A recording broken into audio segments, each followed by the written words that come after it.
नमस्कार दोस्तों। शिव पुराण में आपका बहुत बहुत स्वागत है। आज हम लोग पढ़ने वाले हैं शिव पुराण की श्री रुद्र संहिता के तृतीय खंड के 27 अध्याय को, पार्वती जी का क्रोध से ब्राह्मण को फटकारना। तो चलिए शुरू करते हैं। पार्वती बोली, हे ब्राह्मण देवता, मैं तो आपको परम ज्ञानी महात्मा समझ रही थी, परंतु आपका भेद मेरे सामने पूर्णतः खुल चुका है। आपने शिव जी के विषय में मुझे जो कुछ भी बताया है वह मुझे पहले से ही ज्ञात है, पर यह सब बातें सर्वदा झूठ है। इनमें सत्य कुछ भी नहीं है। आपने तो कहा था कि आप शिव जी को अच्छी प्रकार से जानते हैं। आपकी बातें सुनकर लगता है कि आप झूठ बोल रहे हैं, क्योंकि ज्ञानी मनुष्य कभी भी त्रिलोकीनाथ भगवान शिव के विषय में कोई भी अप्रिय बात नहीं कहते। यह सही है कि लीलावश शिव जी कभी कभी अद्भुत वेश धारण कर लेते हैं, परंतु सच्चाई तो यह है कि वे साक्षात परम ब्रह्म हैं। वे ही परमात्मा हैं। उन्होंने स्वेच्छा से ऐसा वेश धारण किया है। हे ब्राह्मण, आप कौन हैं जो ब्राह्मण का रूप धरकर मुझे छलने के लिए यहाँ आए हैं? आप ऐसी अनुचित व असंगत बातें करके एवं तर्क वितर्क करके क्या साबित करना चाहते हैं? मैं भगवान शिव के स्वरूप को भली भांति जानती हूँ। वास्तव में शिव जी निर्गुण ब्रह्म है। समस्त गुण ही जिनका स्वरूप हो, भला उनकी जाति कैसे हो सकती है? शिव जी तो सभी विद्याओं का आधार है, भला फिर उनको विद्या से क्या काम हो सकता है?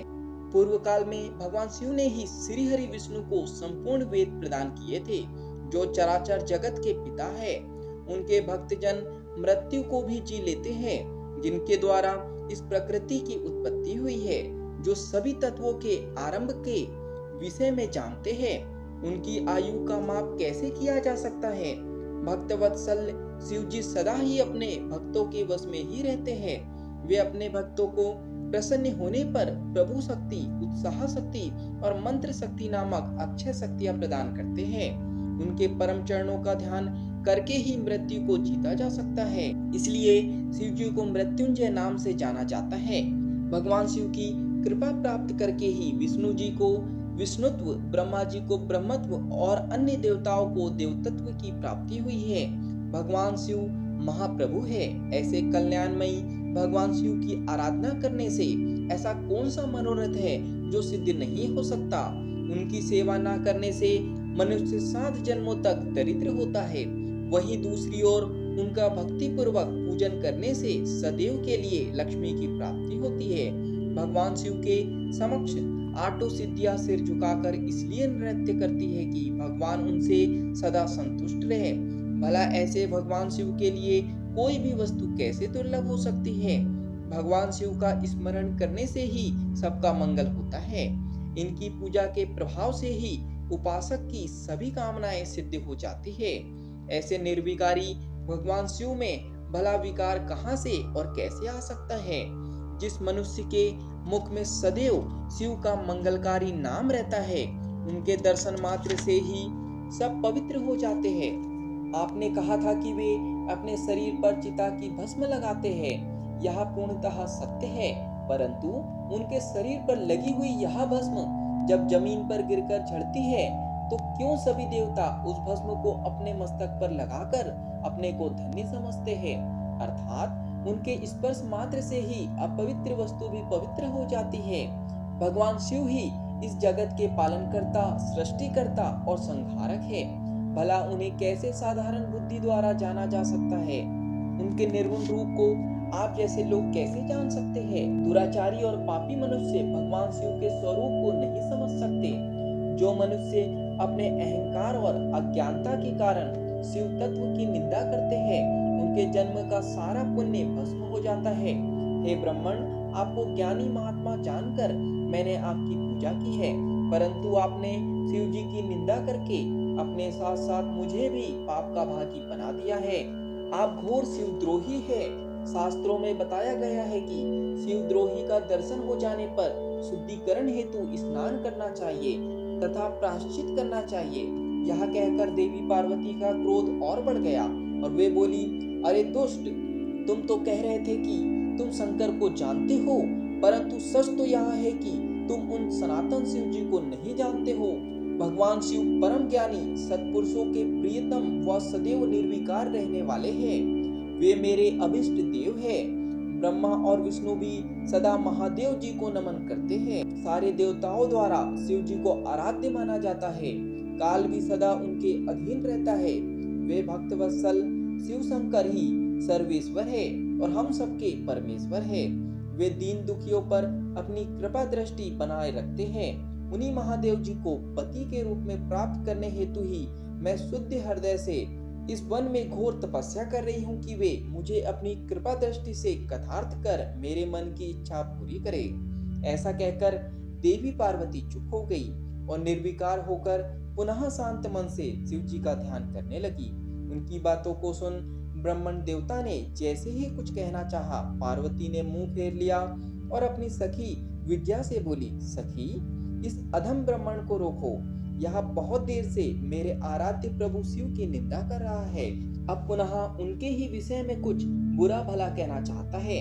शिव निंदा करने वाले के साथ साथ शिव निंदा सुनने वाला भी पाप का भागी बन जाता है। अतः भगवान शिव के उपासकों को शिव निंदा करने वाले का वध कर देना चाहिए। यदि शिव निंदा करने वाला कोई ब्राह्मण हो तो उसका त्याग कर देना चाहिए तथा उस स्थान से दूर चले जाना चाहिए। यह दुष्ट ब्राह्मण है, अतः हम इसका वध नहीं कर सकते, इसलिए हमें इसका तुरंत त्याग कर देना चाहिए। हमें इसका मुंह भी नहीं देखना चाहिए। हम सब आज इसी समय इस स्थान को छोड़कर किसी दूसरे स्थान पर चले जाते हैं ताकि इस अज्ञानी ब्राह्मण से पुनः हमारी भेंट ना हो। इस प्रकार कहकर देवी पार्वती ने जैसे ही कहीं और चले जाने के उद्देश्य से अपना पैर आगे बढ़ाया, वैसे ही भगवान शिव अपने साक्षात रूप में उनके सामने प्रकट हो गए। देवी पार्वती ने अपने ध्यान के दौरान शिव के जिस स्वरूप का स्मरण किया था, शिव जी ने उन्हें उसी रूप के साक्षात दर्शन करा दिए। साक्षात भगवान शिव शंकर को इस तरह अनायास ही अपने सामने पाकर गिरिजानंदिनी पार्वती का सिर शर्म से झुक गया। तब भगवान शिव देवी पार्वती से बोले, हे प्रिय, आप मुझे यहाँ अकेला छोड़कर कहाँ जा रही है? देवी, मैं आपकी इस कठोर तपस्या से अत्यंत प्रसन्न हुआ हूँ।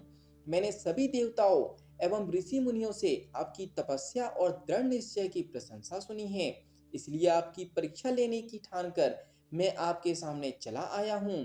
अब आप मुझसे कुछ भी मांग सकती है, क्योंकि मैं जान चुका हूँ आप अप्रतिम सौंदर्य की प्रतिमा होने के साथ साथ ज्ञान, बुद्धि और विवेक का अनूठा संगम है।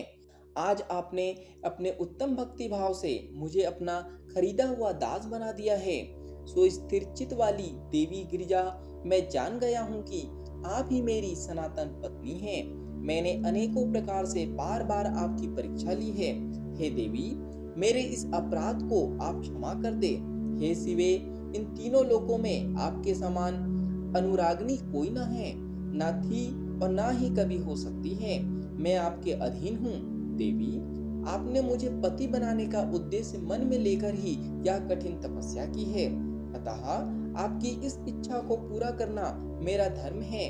देवी, मैं शीघ्र ही आपका पाणी ग्रहण कर आपको अपने साथ कैलाश पर्वत पर ले जाऊंगा।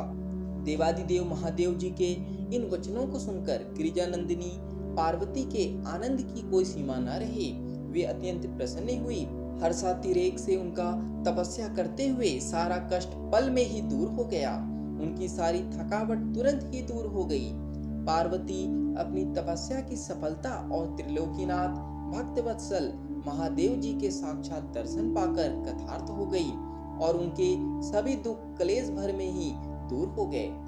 यहाँ पर शिवपुराण की श्री रुद्र संहिता के तृतीय खंड के 27वें अध्याय का समापन होता है। आज के लिए इतना ही। धन्यवाद।